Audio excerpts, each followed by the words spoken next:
الحمدللہ والصلاۃ والسلام علی رسول اللہ اما بعد۔ آج ہم اللہ کے سندیشٹا صلی اللہ علیہ وسلم کے ہنسی مذاق کی ودھی کے وشے میں چرچا کریں گے اور اس سے سمبندھت ایک قصہ، ایک کہانی اور ایک روایت، ایک حدیث بلکہ ایک واقعہ آپ کو سنائیں گے۔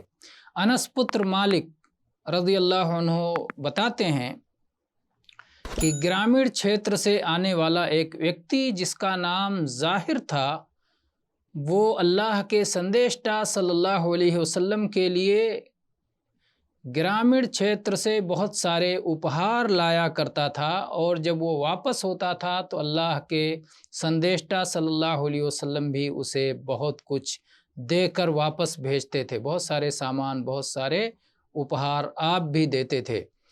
اور نبی صلی اللہ علیہ وسلم یہ کہتے تھے کہ ظاہر ہمارے گرامین چھیتر کا ہے اور ہم اس کے نگر چھیتر کے رہنے والے ہیں، اور اللہ کے سندیشٹا صلی اللہ علیہ وسلم اس سے بڑا پریم کرتے تھے۔ اگرچہ اس ویکتی کی شکل و صورت بہت اچھی نہیں تھی، لیکن آپ اس سے بڑا ہی پریم کرتے تھے۔ اور ایک دن وہ اللہ کے نبی صلی اللہ علیہ وسلم کے پاس آیا، مدینہ نگری میں آیا، اور وہ کچھ اپنا سامان بازار میں بیچ رہا تھا۔ اللہ کے سندیشٹا صلی اللہ علیہ وسلم پیچھے سے گئے اور اسے اپنی گود میں پکڑ لیا۔ وہ آپ کے درشن نہیں کر پا رہا تھا، وہ آپ کا چہرہ نہیں دیکھ رہا تھا۔ اس نے کہا، کون ہے؟ کون ہے؟ مجھے چھوڑو۔ جب اس نے مڑ کے دیکھا اور اس نے پہچان لیا کہ آپ تو سندیشٹا محمد صلی اللہ علیہ وسلم ہیں، تو وہ پریاس کرنے لگا کہ اس کی پیٹھ محمد صلی اللہ علیہ وسلم کے شبھ سینے سے لگی رہے۔ جب اس نے یہ جان لیا تو وہ اس کا پریاس کرنے لگا۔ محمد صلی اللہ علیہ وسلم نے آگے ہنسی مذاق کے طور پہ کہا، کون ہے جو اس داس کو مجھ سے خریدے گا؟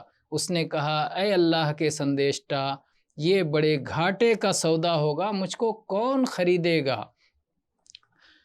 تو اللہ کے سندیشٹا صلی اللہ علیہ وسلم نے کہا، لیکن تم اللہ کے یہاں بہمول ہو، تم اللہ کے یہاں بہت مہنگے ہو، تم اللہ کے یہاں بہت پیارے ہو، پرم پری ہو، تم بہت قیمتی ہو۔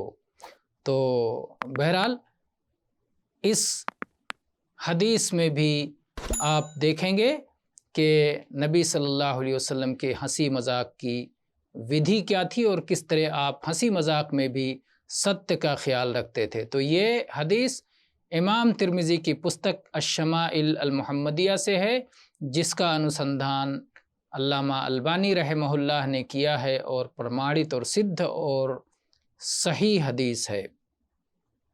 والحمد للہ رب العالمین۔